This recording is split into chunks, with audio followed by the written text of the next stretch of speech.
ಶಾಸಕರೊಬ್ಬರು ತನಗೆ ಪೊಲೀಸ್ ಸಂದೇಶ ಕಳುಹಿಸಿದ್ದಾರೆ ಎಂದು ಮಲಯಾಳಂ ನಟಿ ರಿನಿ ಜಾರ್ಜ್ ಅವರು ಆನ್ಲೈನ್ ಸಂದರ್ಶನದಲ್ಲಿ ಮಾಡಿರುವ ಆರೋಪ ವೈರಲ್ ಆಗಿದೆ. ಬಿಜೆಪಿಯು ಕಾಂಗ್ರೆಸ್ನತ್ತ ಬೊಟ್ಟು ಮಾಡಿದೆ. ರಿನಿ ಜಾರ್ಜ್ ಅವರ ವೈರಲ್ ಆಗಿರುವ ಆನ್ಲೈನ್ ಇಂಟರ್ವ್ಯೂ ಪ್ರಕಾರ ಆ ಶಾಸಕ ತಾರಾ ಹೋಟೆಲಿನಲ್ಲಿ ರೂಮ್ ಕಾದಿರಿಸಿ ಕಾಯುವೆ ಬರಬೇಕು ಎಂದು ಹೇಳಿರುವುದಾಗಿಯೂ ವಿವರಿಸಲಾಗಿದೆ. ರಿನಿ ಜಾರ್ಜ್ ಆ ಶಾಸಕರ ಹೆಸರು ಇಲ್ಲವೇ ಯಾವ ಪಕ್ಷಕ್ಕೆ ಸೇರಿದವರು ಎಂದು ಹೇಳಲು ನಿರಾಕರಿಸಿದ್ದಾರೆ. ಬಿಜೆಪಿಯವರು ಮಾತ್ರ ಅದು ಕಾಂಗ್ರೆಸ್ ಶಾಸಕರಾಗಿರಬೇಕು ಎಂದು ಆರೋಪ ತಿರುಗಿಸಿದ್ದಾರೆ. ಕೇರಳ ಶಾಸಕ ರಾಹುಲ್ ಮನ್ಕೊಟ್ಟಿಲ್ ಅವರ ಕೆಲಸವಿದು ಎಂಬುದು ಬಿಜೆಪಿ ಆರೋಪ. ಅದರ ಮೇಲೆ ಕೆಲವರು ಪಾಲಕ್ಕಾಡ್ ಜಿಲ್ಲೆಯ ಆ ಶಾಸಕರ ಕಚೇರಿ ಎದುರು ಹೋಗಿ ಪ್ರತಿಭಟನೆ ಮಾಡಿದ್ದಾರೆ. ಆ ಶಾಸಕರ ಪರಿಚಯ ಸಾಮಾಜಿಕ ಜಾಲತಾಣದಲ್ಲಿ ಆಗಿದೆ. ಆರಂಭದಲ್ಲಿ ಹೀಗೆ ಮಾಡಿದ್ದಾರೆ ಎಂದು ನಟಿ ಹೇಳಿದ್ದಾರೆ.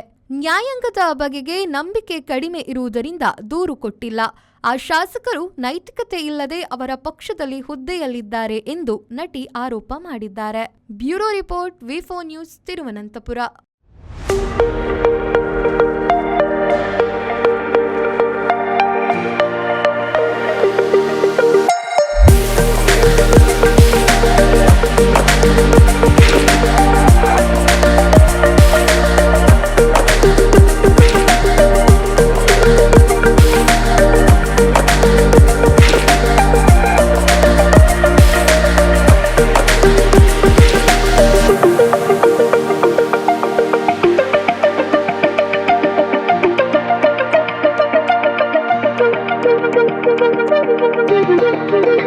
Thank you.